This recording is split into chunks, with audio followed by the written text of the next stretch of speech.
Yeah, it's mindset cafe, we all got that mindset. Gotta stay focused, never settle for less. It's all in your head, how you think you manifest. So get ready to rise, cause we about to be the best. Gotta switch it up, gotta break the old habits. Get your mind right, turn your dreams into habits. No negative vibes, only What is up, guys? Welcome back to another episode of the Mindset Cafe podcast with your boy Devin. And today we are honored to have a powerhouse guest. He is Richard Walsh with over 30 years of experience in the entrepreneurial space. He is a best-selling author, a renowned coach, and he is the mastermind behind Escape the Owner Prison, a transformative guide for business owners looking to scale, regain control, and to create a balanced life. He is a former Marine, a champion boxer, and a black belt. And honestly, I already know with all of his experience from raising his kids and from his triumphs in the 08, financial crisis, that we're going to have a knowledge-filled episode. So make sure you break out those notebooks and let's get to it. Richard, thank you so much for coming on today. Devin, great to be here, man. Thanks. So, let's dive in a little bit, before we get into the nitty gritty, right? Because, your resume, of your background is all over the place in just awesomeness, right? From being a Marine to, boxing, and, we have the, I'm not a Marine, but we have the boxing and fighting in alignment. I was also black belt as well. So, there's some cool things I want to dive into that, Nice. So let's start from, your bring up, so how was your childhood and how were you brought up and how did you get into martial arts and, that whole space? Yeah, I was brought up by a dad who worked hard, a mom who raised us, she was at home. My dad worked a lot. It was good. It was not so good. It was, I've done a better job as a parent than mine had done, but they were young and all that other stuff. So there's no bitterness there, but it was challenging to say the least. We moved a lot, like 30 times before I got out of high school. So I get used to adapting quickly. And I don't get attached to things. Okay. So, and that has served me well, actually. I mean, I am attached to my wife for 25 years and my kids and everything else. So that part I overcame. That part's good. But yeah, so it was really, it was interesting, like I said, we moved a lot, did a lot. I went in the Marine Corps at 17. I kind of moved out of the house at like 16. I was working a lot and everything then, graduated high school, went in the Corps, and then I did that for 4 years, got out and kind of started my entrepreneurial journey from there. The boxing started after I got out of the Marine Corps. So I'm working, doing all this today. I had a buddy who boxed, and I said, hey, I want to box. So I went down. He goes, well, come on down. So the first day I go get in the ring, and his name was Dave and nicknamed Crazy Dave. Okay. He was about 6'3", 6'4". I'm 6'2". He was about 240, a little under 10% body fat, played with 350 on the bench like it was a toy. Okay. South London kickboxing champion. Okay. And stuff. So I'm like, okay, I'll get in there. So it's just because I get in, can't lay a glove on him, right, Devin? You're chasing him around. And he's just, boop, boop, he's slipping. And I'm like, dang, then he just stops and looks at me and pops a jab, breaks my nose, So I'm like, oh, so I'm going, I'm bleeding and stuff, So we get into the second round and he looks again, pop was a left hook, Devin, my mouthpiece out of my mouth, out of the ring and across the gym. Okay. Some little kid ran up and gave it back to me, and I'm like, whoa, man. I'm like, I couldn't chew for like 3 days. So pretty much it was over then. Right. So I had 2 black eyes, got the busted nose, can't chew. So we both worked at a bar. I was an assistant manager at this huge college bar. And I walk in, the GM goes, he's like, what happened to you? I go, I was sparring with Dave. Well, you can't do that. Like work here and stuff. I go, well, I'm going back tomorrow. What do you mean? I'm going back tomorrow. I'm going to get better at this. I don't need to work here. And that started the whole journey in the boxing thing. Then became a champion, gold gloves, all that stuff, was really great. Then started doing Taekwondo years after that, about 2.5 years, 5 days a week. Got my first degree, black belt in that, which is cool. It didn't equal boxing at all, to be honest with you. Boxing's just, it's a sweet science. You know, I mean, you're really trying to put someone to sleep. It's kind of cool. Yeah. No, that's awesome. I mean, I definitely have some similar war stories and stuff. You know, my black belt, it was Taekwondo based, but my instructor, the owner of the gym, he basically came from that Taekwondo background, but we did jujitsu, we did, you know, Oh, kickboxing and Muay Thai and yeah. all so it was basically an MMA twist off of a Taekwondo, you know, black belt. But definitely those stories of, you know, all of a sudden having to go to school or having to go to work with a black eye or a broken Yeah. nose. I know you can't tell right now, but like when you see me in person, you know, my nose isn't straight. So it like kind of curves to the side a little bit. Well, It's this is, dude, I have plates and wires. This is a new nose. 7 breaks detached from my face. Okay. The whole cheekbone is gone. Right. So they had to put all this stuff back together, redo that. So yeah, I know what you're talking about. But you wouldn't think I could be this pretty Yep. with all that surgery, right? Yeah. I know I actually got my nose broken, had surgery on it, you know, to realign it and stuff. Had a Muay Thai competition, broke it again. You know, Yeah. I was like, I'm over it. But let's dive in a little bit. I mean, so what let's rewind a little bit. Why did you join the Corps? You know, well, funny story, Devin. I actually tried to join when I was 13. What? So I went through, I was a big kid. I was like 6 foot 180. So I go because I want to get away from home. And so I go to the recruiter and I really wanted to be a Marine. That was kind of something I wanted to do. And I'm like, so I'm talking to him and a few couple minutes goes by and he leans over and he goes, so how old are you? And I go, well, I'm 13, but I'm ready to go. It's like, he gave me some stickers, said, you come back when you graduate high school, we'll get you right in. And so I did. So, but yeah, I always had that drive I'm a protector. Okay. That I didn't know that till, you know, way later, but there's just that thing, right? If someone was being bullied, I took out the bully. I don't know why, I just did. I just couldn't handle people being, you know, I'm just that guy, you know, so that was kind of part of who I am. So I thought in the Marine Corps, there you go. First to fight. We're going to the worst places in the world. I said that's me. I want to go, you know, so that's why. Well, thank you for your service. I mean, Yeah. it's definitely not something I could say I've done, but I admire it so much. You know, I've had friends that are, you know, serving and stuff. So it's a huge honor to those that do. You know, now that you came out of, you know, the Corps, right? You're getting into boxing, you're working at the bar. What was your first step into entrepreneurialism? So my very first job was out of the Corps, was swinging a pickaxe, digging trench for cable down in Tucson, Arizona. So literally like all day swinging a pick and just digging an 18-inch trench. And then this guy came up to me, wanted me to do some side work for him, wanted me to move this big pile of gravel from the street to the backyard. It was 35 tons worth. I said, I can do that. So I spent my last $85 before payday on a wheelbarrow and a shovel. Showed up, man, knocked it out in like 10 hours. You know, took it all to the back, spread it. He came out, Devin, put $1,000 in my hand. And I'm looking at that because I'm working for $5 an hour. Right. At the pickaxe swinging job, right? This 80s, right? And I'm like, dang, I know my future. I said, I'm getting all the money. I said, I'm working for myself. So I started a landscape business, you know, then shortly after that, you know, on the side, changed jobs from that to the bar thing and stuff, doing that as that was beginning to take off. And that was the beginning of the entrepreneurial journey. And Okay. it was great. Yeah. Then that became custom water features, custom steel sculpture I did. Ended up doing world-class exhibits with that stuff. And I built over 1,000 of them. And yeah, it was number one in the whatever. And it was cool. Yeah. So you got into like sculpturing, is that what you're saying? Yeah. So I started saying, hey, I want to kind of make sculptures, Mm-hmm. you know? So I just taught myself how to weld. Used a torch, started heating, bending metal, and stuff got bigger and bigger. And then I'm in these shows, and like I got a commission from the Shedd Aquarium in Chicago. I built this thing, was on Michigan Avenue for 6 months, and then the Garfield Park Conservatory was doing the most cutting edge exhibit in the world on photosynthesis. Right, they're building this thing. It's a big, like 6-year project, and the designer was having trouble finding someone to do what they needed. And they called me for the water feature work inside this place, right? It's all under glass. And then my office manager's like, well, you know, he does sculpture too. So he went to my website and he goes, this is exactly what I designed. I didn't think anyone could do this.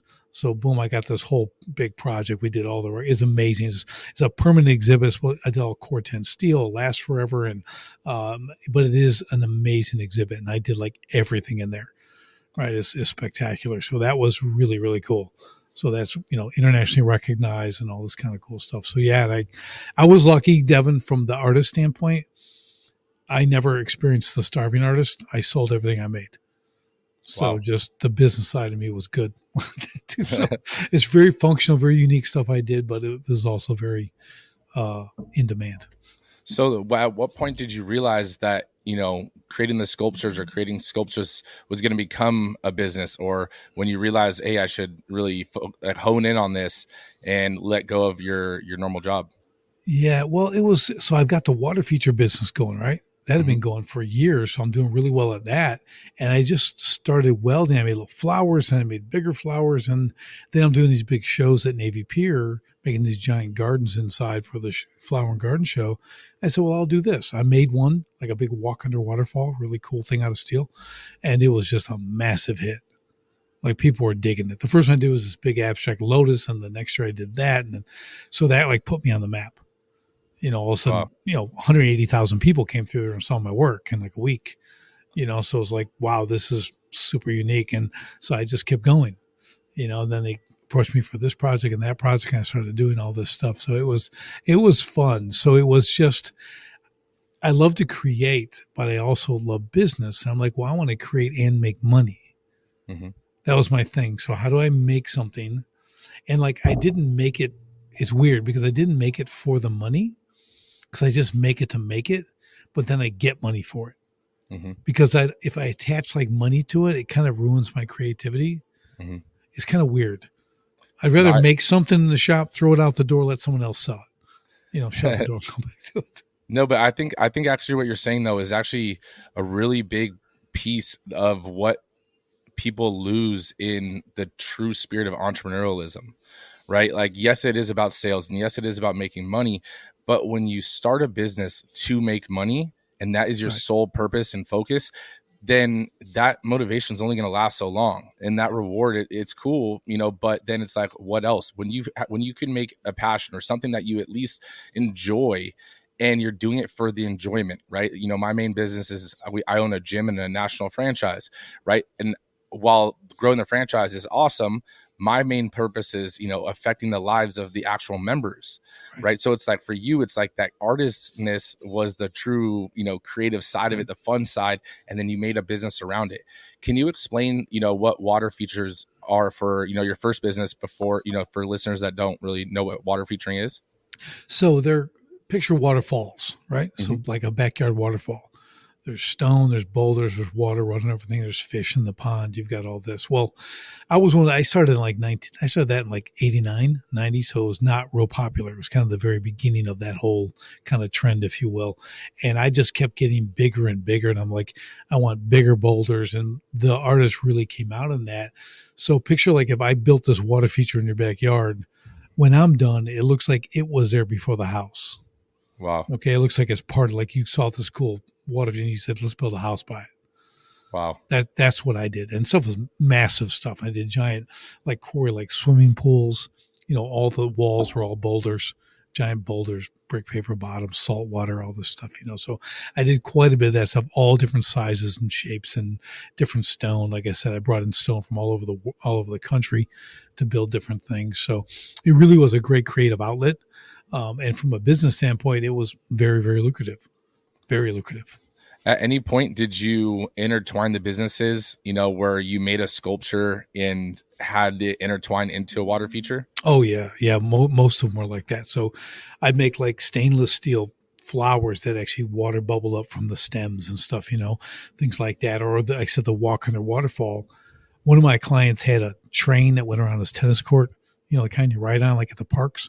And he had that, and he wanted it to go underneath that waterfall, like behind, it was really cool. So I built that, put the tracks in, it did that kind of stuff. So, into a pond and everything. It was really cool. So yeah, we did quite a bit. I'd sculpt these bridges and put them into islands and stuff like that. So I was able to really incorporate it into all my work.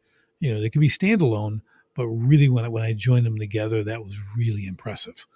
And I think that's a huge aspect and a huge thought that you had too, because entrepreneurs, and I don't know if you were this way, but I could say most entrepreneurs, there's almost that like grass is over, greener over here, or that shiny new object syndrome. So, you think especially in today's day and age, you have to own 10 businesses and they all are in different industries and so forth.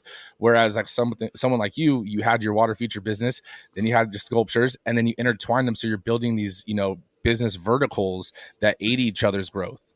Right. Yeah, exactly what you want to do, because, when you talk about entrepreneurship, I guess the maybe the technical term is buying and selling businesses. Mm-hmm. That's like really, so when you talked earlier about the money, if you're in it just for the money, that's what you're doing. You buy a business, maybe you scale it up a little bit, or you systemize it, and you sell it and go to the next one. It just becomes it's a tool, mm-hmm. right? It's just a way to make money. You get in for 18 months and you sell it and make it better, and you get it and do it again and again and again and again. And that's a different animal. That's not who I am. That's not who a lot of entrepreneurs are. So I almost don't, I use the word, but I also use business owner. Like when you're a business owner, it's a little more emotional. There's a little more attachment to what you're doing. You're usually a craftsman or someone who's really good at one particular thing. Like if you got the gym, like I owned the gym. I was mm-hmm. a great trainer. We created a boot camp style training with phase progressions, like a belt system, all body weight. We just created something really unique, because I love that stuff. I was doing it all the time. So I'm like, well, we got blouse boots. We got all Marines working as trainers, man. It's just, you come and you just sense pain. It was amazing. Okay. So there's nothing in here. This is going to be bad. So it was really great. So we enjoyed it. We loved it. So that part of really enjoying what you do is a really big part of it, but you also have to be business wise. Yes. You have to be sharp that way. Otherwise your little passion is going to get snuffed out in about 12 months. Okay. So you got to really understand, like there's two sides of this coin you got to play. You don't get to be on one side or the other. You got to kind of play both sides, right? Yep. That is so true. Now that you're an entrepreneur, right, you have everything going. I know one of the big things that, you talk about is in the '08 crisis, you had lost everything. What was your first steps, and, when did you realize that you had lost everything, and what was that process? And then how did you start to rebuild and recoup? Yeah, so here I am, best of what I do, right? Internationally recognized, making the money on the magazines and on the committees, doing all the cool stuff that wasn't like business, like I should have been doing. I was doing all the fun stuff, being out front. '08 hit, everyone, things are bad. November 5th of '08, day after the election, I lost $500,000 on that day. Wow. People canceling contracts, and it just kept going off the cliff, from there. So I'm like, I got done November 5th, at the end of the day. I hang up after talking to the last person. I'm like, I looked at my officer and I go, I think it's over. I think we might be done. And then we tried to limp through part of '09, and I'm like, yeah, this is, I tried some goofy stuff to keep it going and nothing was working. But what really did it for me, Devin, was I had a little epiphany one morning. I have 6 little kids, 4 years and younger, right? At the time, my wife. And I started just thinking about them. I'm like, wow, they love when I come home. My one son was chasing me down the driveway as I'm leaving, crying, and I just keep going because I got to go to work and do the business. And I said, if I stay on this path where business is first, I'm the winner, I'm out front, I'm on the magazine. I said, I'm going to ruin my children's future. They're going to have broken marriages, failed relationships. They're going to think business is everything, and they're going to forget about like the rest of life. And that'll be my fault, because more is caught than taught, right? The kids, you can, if what you tell them isn't congruent with what you do, they'll only do what you do. The words will mean nothing. They won't remember the words. They remember what you did. Even if that kicks in at 30 years old when they're going through a hard time, you know what I mean? That's what's going to happen. So I got out of bed. I went in the office and said, we're done today. I went to my yard, my construction yard. I told my guys, we're wrapping up this week. We're finished. And these guys have been with me over 10 years. Like, we're like family, So it was hard, but I'm like, I can't do this. I realized my identity was wrapped up in my business. It is who I was. Without the shirt, without the hat, I was nobody. So I'm like, well, I'm never doing that again. Nothing's owning me. Okay, so I gave a video of me burning my polo shirts and all my uniforms. I'm burning them in the bonfire in the backyard, So I'm like, never again. And I have not done a water feature or a sculpture, touched a welder in 15 years. Wow. So it's all or nothing with me. Don't always recommend that's the way you go. Okay, I'm an odd individual. Like, I owned everything, but I sold my equipment and everything. And probably wasn't the best idea. I could have kept some of that, done a little side hustle, here and there, made some way, figured out what I was going to do, but I'm not that way. So I got rid of everything. And I was trying to figure out what I was going to do, Devin. So like, what do you do? If I can't do that, all my friends are totally bummed out. They can't believe I would quit doing that after 20 years and the best at blah, blah, blah. Right. So I'm like, well, I'm done. I don't want to do anymore. So I'm thinking, I'm like, well, I love training people. I love working out. I love doing all that. I'm really good at it. I built other training programs before. I'll go work at Anytime Fitness. They probably need a trainer. They kind of have trainers, whatever. It's Anytime Fitness. So they did. They had like a subcontractor who did it, but I was the only one. So I built this program there. Well, next thing you know, I'm trainer of the year. Anytime, I'm like, oh, cool. So, I'm an entrepreneur. So what does that tell me? Oh, time to go open a gym. So I went open a gym, and started that and built that out and everything else. And that was great.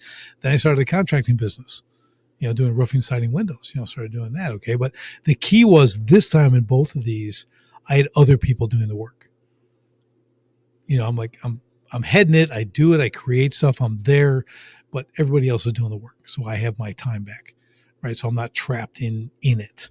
And that was really great. So I did that, and people started asking me like, well, how'd you do that? Like you're asking, how do you go from that to nothing to that? That's just for me, just kind of the grace of God, because I had no idea what I was going to do. But if I could choose whatever I wanted, I'm like, I like to train people again. Now I was thinking, let's go to the woods. Let me haul them through the woods and beat them up and have a really, just an incredible experience. But I ended up at the Anytime Fitness. It wasn't quite the complete dream, but it was, it worked. Right. So I did all that. But so that was the thing that when people started seeing it, like, well, ask me how I did it. I started to mentor them in their businesses to help them get it dialed in so they make the same mistakes I did. And then I said, well, I'll write a book. So I wrote Escape the Owner Prison because I saw the same patterns, everyone making the same mistakes I did. I saw it everywhere. So I wrote this book to help those people, and then built an academy around it, started a coaching program and all that stuff. And it kind of brought me to a couple iterations of that. And now I'm here with Sharpen the Spear. No, did I answer the question? No, yes, you did. Definitely. With a ton of knowledge attached. And I want to dive into what you were saying, with the book, Escape the Owner Prison. You talk about, the owner's prison, right? Is that what you're referring to about being tied to the job, and, being on the covers and all these things and losing, essentially the attachment or, connection with your family or the outside world, essentially? Yeah. What happens is you end up serving the business doesn't serve you. If I didn't open the door, no business, right? If I didn't place the boulders, no features are being made.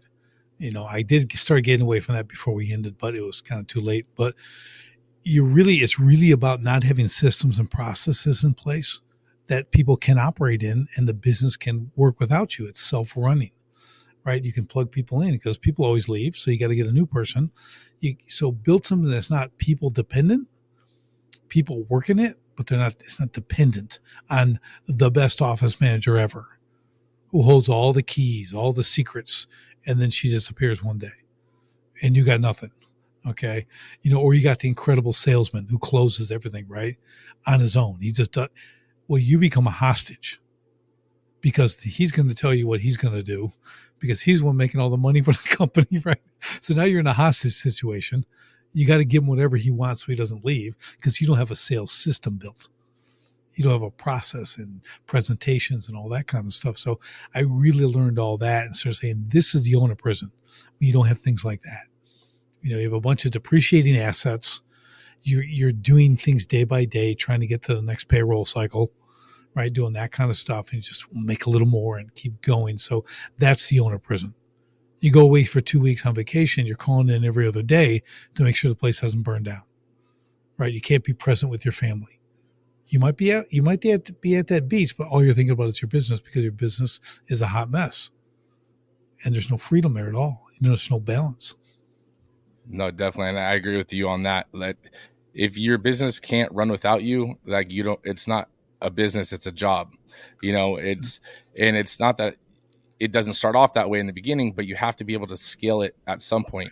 So what are some common mistakes that you see with business owners that, that you've been coaching over the years that they make when it comes to scaling their business? Well, the first thing is what we just kind of talked about. They don't really have things systemized. And let me give you an example. So if I have a construction business, we build amazing homes or kitchens or whatever we do. Okay, we're really good. And we're in this geographic area, right? We do this in our business. Well, let's go open, 4 hours from here. Well, what you don't get to take is your people, right? They got to stay there and run that business. But if you don't have systems and processes, you just got lucky and have good people. Who are you going to put in the next location? Because they're not going to come and recreate everything and build a systemized business. So you're not truly duplicatable. That's their first mistake. Okay. Even if they're not going to have another location, they should still be that way, right? So they don't do that, but they also don't delegate properly. Like think you'll just tell someone else to do it. Well, it doesn't work that way because they don't know what to do. They don't know how to do it. They don't even know why they're doing it, right? They don't have training on the how. So we have to build out these lanes for all that stuff, the what, the how, and the training for the how. So those are a couple of the big ones. And then again, they're holding on kind of a death grip. They have this control thing, or no one does the work better than they do. So they really got to be on the job. And I always have to tell them, listen, you're the best. I'm going to give you that. You're the best. You're the best what you do.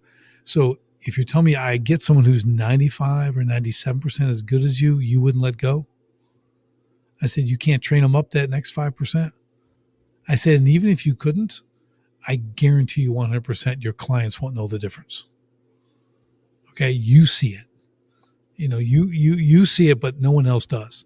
They don't care. The first day I learned that, I left my guys to build a water feature at this house. I couldn't be there. I painted it out. Had the waterfall face the door, whatever, on the deck. And they've been with me years. So I came back. I'm coming around the backyard, Devin. The homeowner, the woman of the house, comes out. She's on the deck. She goes, "It's the most amazing thing I've ever seen." And I'm like, I'm free. They don't need me. They don't need me to do this. Hey, I would have put a boulder there and I would have done this, but you don't know. That's what I would have done. And I'm like, that was a really good day. That relaxed, like, man, these boys need me for like 20 minutes in the morning. Painting on the grass, point this way, do this, rocks are coming. I'll see you. And it was awesome. So I did get to enjoy that for a couple of years. It was pretty good. But yeah, those are some of the main mistakes. And the other mistake is they're not really handling the business end. They're doing tasks and they're doing things, but because they're doing all that, they can't get a bigger picture. They can't see the full chessboard. They're only seeing a couple pieces, and that's where they get hurt the most. They're leaving a lot of money on the table, right? They're losing a lot of profit. They're leaving profit on the table. Okay. They're really having issues because they're too busy doing. Okay. They're not planning. They're not working strategically. They're working tactically. That's it. No, and I know like a lot of people, like you're saying, like they work in the business and not on the business. Right. And, it's one of those things where you built this business from, the ground up, let's say.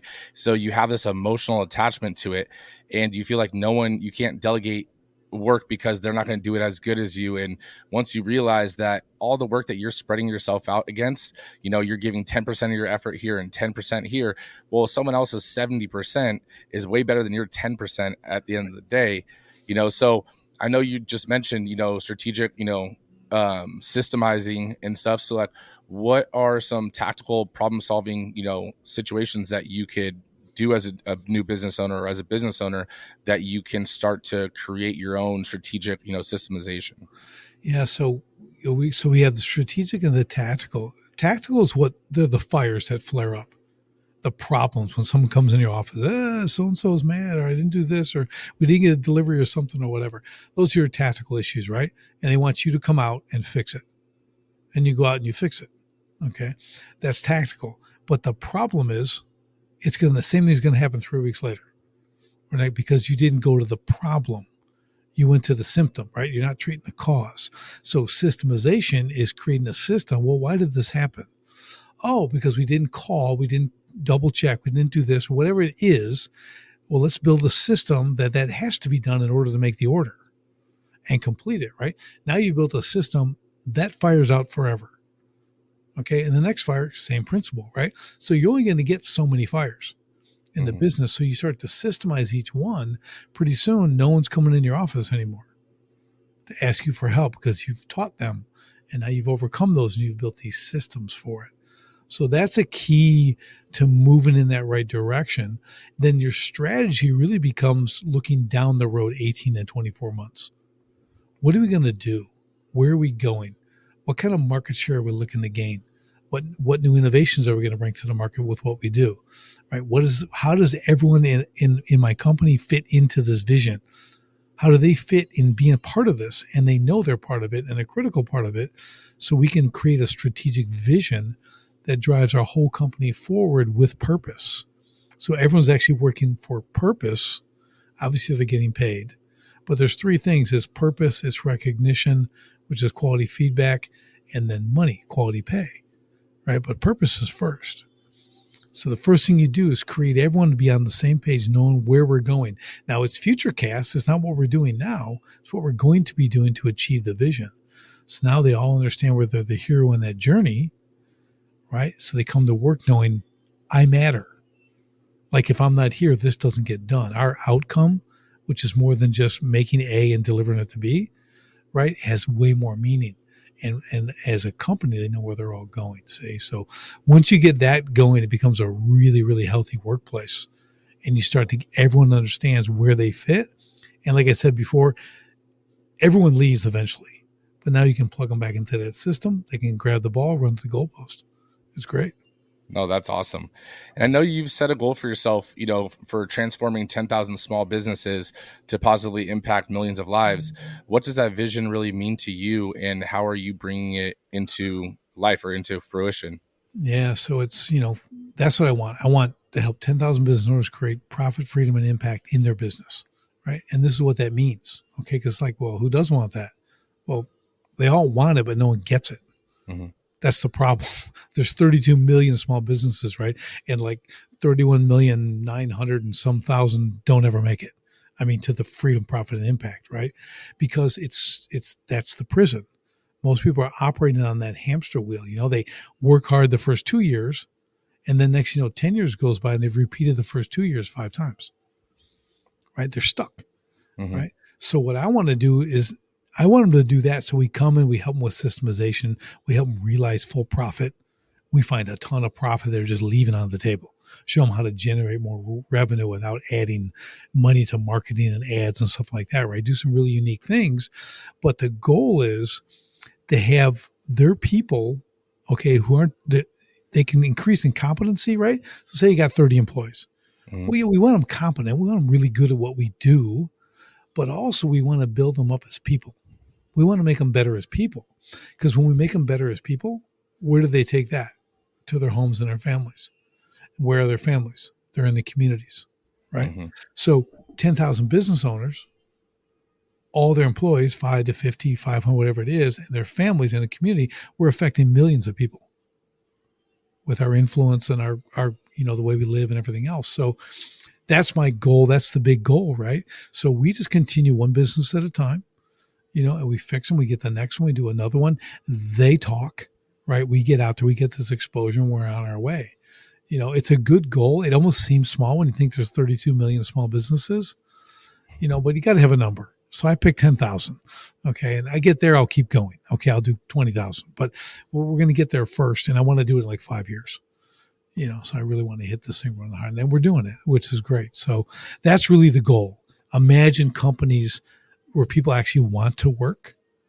They have a wait list of resumes on their desk at all times, because that's the place they want to work and people don't leave. You got to die or retire and then you can get a job there, or whatever. We got to grow.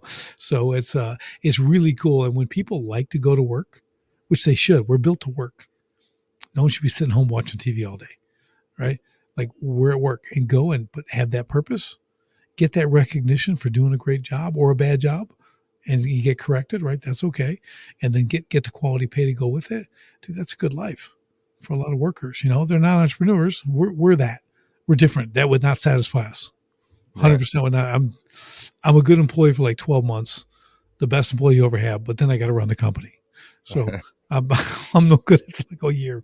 I see all the problems. So we're just different. But for those people, if we can give them that, that's game changing, life changing stuff for them and their family. No, that's amazing. So what has your toughest challenge been as a coach? And then how did you overcome it? Toughest challenge, man, there's just so many. Really, a hard thing to do is firing a client. You ever have to do that? I've had a Or fire with the client gym, before. right? Yep. Personal training, you can get rid of some people who just aren't going to do what they're told. Yep. Okay. I'm like, your lack of results affects my reputation. Yep. You're fired.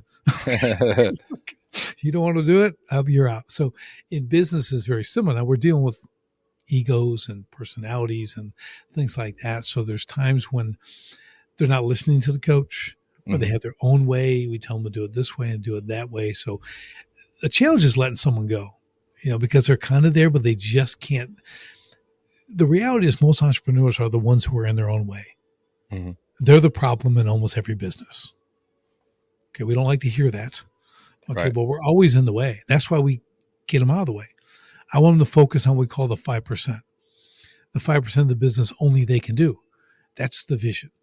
That's reeling in the really big clients, right? That's understanding growth, not doing the accounting or doing the trim carpentry or whatever. Like we don't need them doing that. They're in the way, right? They're causing problems. So I'd say one of the bigger challenges too is really helping clients understand what I do, what I can do for them. In the beginning, that was really difficult because you really didn't have it dialed in. You're like, well, I just help businesses. I've done it. I wrote a book. I got all this, but conveying that message, it's like any good marketing, right? They have to understand.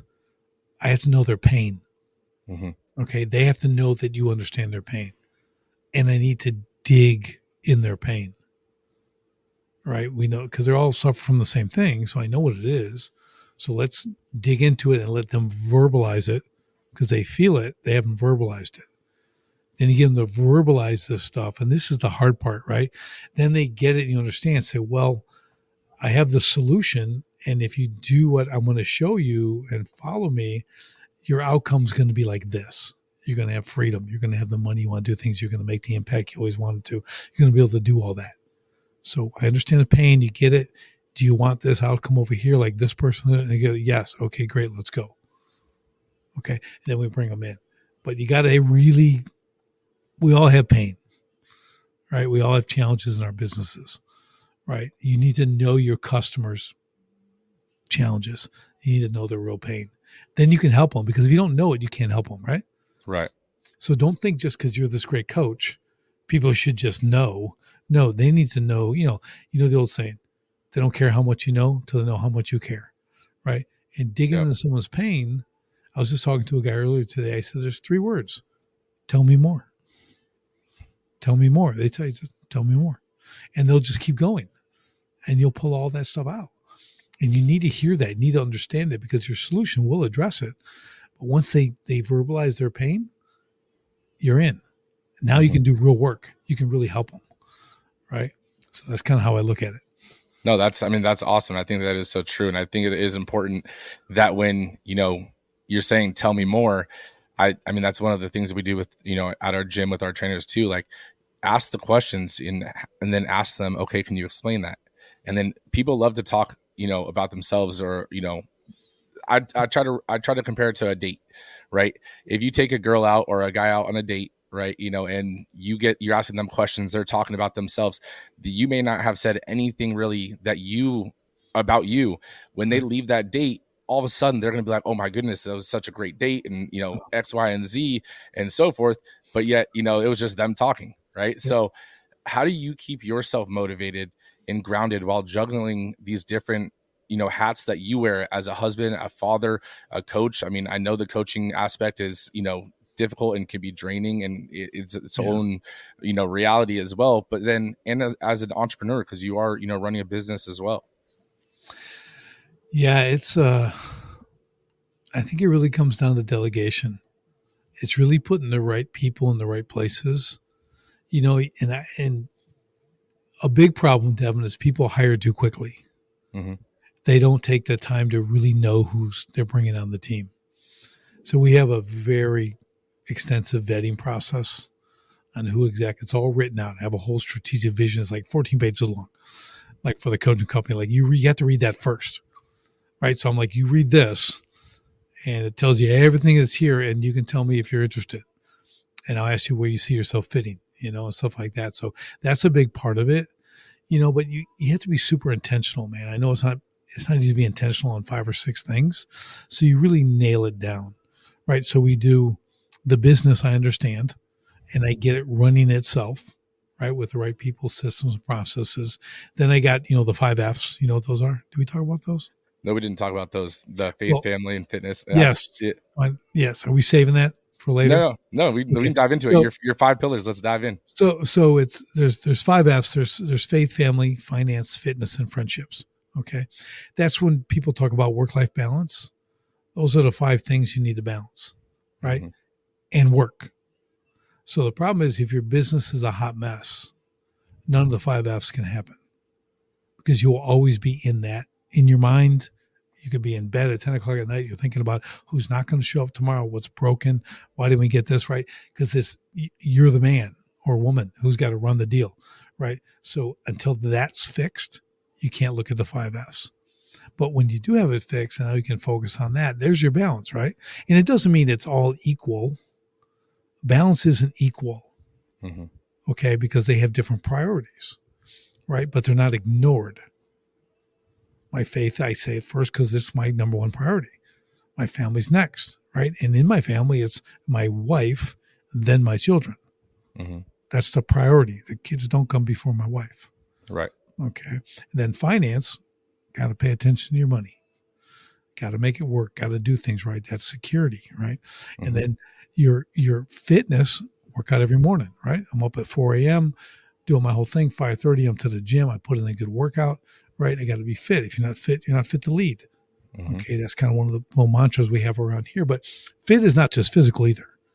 Okay, right. You got your nutritional aspect, you got your mind. Are you able to handle this kind of work, this kind of workload, the stress or lack of stress or whatever it might be? Can you handle it? And then you get into your friendships, right? Now I have just a couple. I have good friends, trench buddies, right? Guys who got my 6 all the time. Really, really important, right? I don't need 65 friends. Right. Okay. I don't need Facebook. Okay. I just need a couple guys who will go to the mat for me. That's all I need because that's my release. Right. I can hang out with them. We can talk. We can share stuff. We're kind of in the same world, if you will. So you need those. So as we work through that stuff, you start going, wow, that gives me categories. It gives me direction to focus on. I can dedicate time for that. They're in priority, right? I understand where they fit in the life along with the business. And that's kind of how you put it all together. It's not overnight. It's a process, especially depending where your business is, right now, how big it is, how small it is, how new or old it is, whatever that under new ownership, whatever it is, we have to understand if you can't fix that, you can't do the others. So you have to prioritize the business to free you from it. Now you can start balance. But until you do that, don't even consider the other 5. No, definitely. And honestly, I love the 5 F's and like how you break that down because it is so true, right? And you have to have that balance. Everyone talks about a work-life balance and everyone has their own take on it, but it really comes down to those core 5. Right. And I liked what you said, being fit doesn't necessarily mean just physically or looking like the next Arnold Schwarzenegger, something like that. Right. There's different aspects of fit or different aspects of finances or your financial, comfort. Right. So again, you have to find out what works for you, what your goals are, and then really make sure you're honing in and focusing on those pillars in order from most important to, not as important, but still important. Now, before we wrap up a little bit, I like to ask this question, and I don't email this question out or, let you guys know ahead of time because I want the truest answer that is first to mind, right?